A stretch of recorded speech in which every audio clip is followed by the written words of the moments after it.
presented by Unique Films। वाह वाह ओई देखो होली आ गई। और डॉक्टर पवन जी है 100 में ले जाके सुई देता रे, देख लो गरीब खिलाड़ बारे, गरीब खिलाड़। अरे और क्या करते रहो? बहुत कुछ है। अरे उनका पुराना धंधा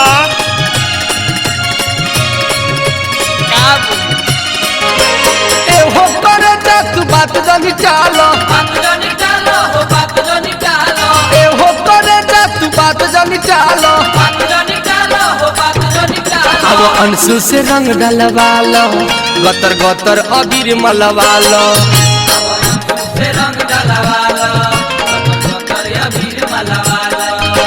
ए हो करे तू बात जानी चालो, बात जानी चालो हो, बात जानी चालो। ए हो करे तू बात जानी चालो। बात जानी चालो हो, बात जानी चालो। अब अंशु से रंग डलवा लो, गतर गतर अबीर मलवा लो। से रंग डलवा लो, गतर अबीर मलवा लो। हाय देखा मेरी बेटी, अरे हाय देखा। अरे उज्जवल भैया हाय घेरा हो। अरे देखा हाय चल पटिया में हाय होली के बाजार हो गई बा, मायना कार से प्रेम की हाय देखा कुटिया में ले चलो। देखा हाय राहुल स्वीट के दुकान से देखा मिठाई के बाजार हो गई बा। घेरा घेरा है तू ना भैया घेरा बैग रे बोला कुटिया में ले जाओ। कहो।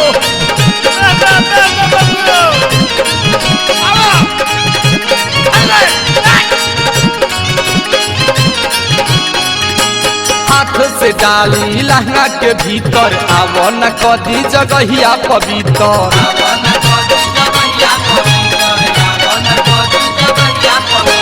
हाथ से डाली लहंगा के भीतर, आवो न कदी जगहिया पवित्र। दुनू अपना कबूतर के हमसे टोवालो,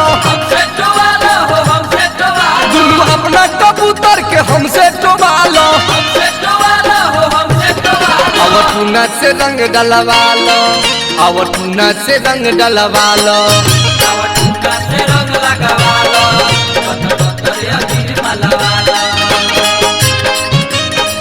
जिया जिया, ऐसा होली छा गइल बा।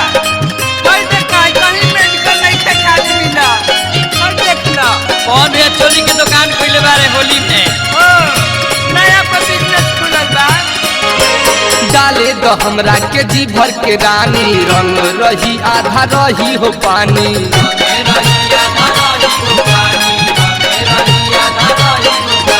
डाले दो हमरा के जी भर के रानी, रंग रही आधा रही हो पानी। अपना ही अरवा से हौदी भरवा लो, अपना ही अरवा से हौदी भरवा लो। अवनीते से रंग लगवा लो, अवनीते से रंग लगवा लो।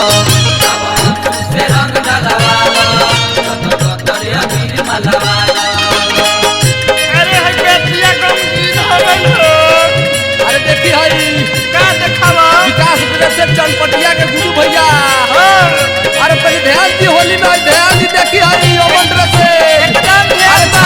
पूरा बिहार में हो कथई रंग के चोली पहनतिया, कथई रंग के।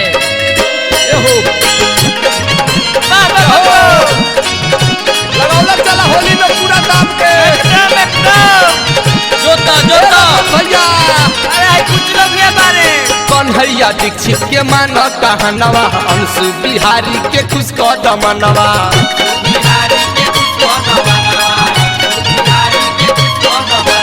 कन्हैया दीक्षित के मान कहनवा, अंशु बिहारी के खुश कदमनवा। पोखरी के अपना तू मछली मारवा लो, पोखरी के अपना तू मछली मारवा लो। अब सोनू से रंग लगवा लो, अब सोनू से रंग लगवा लो। रंग लगवा लो, गतर अबीर मलवा लो। अब टूना से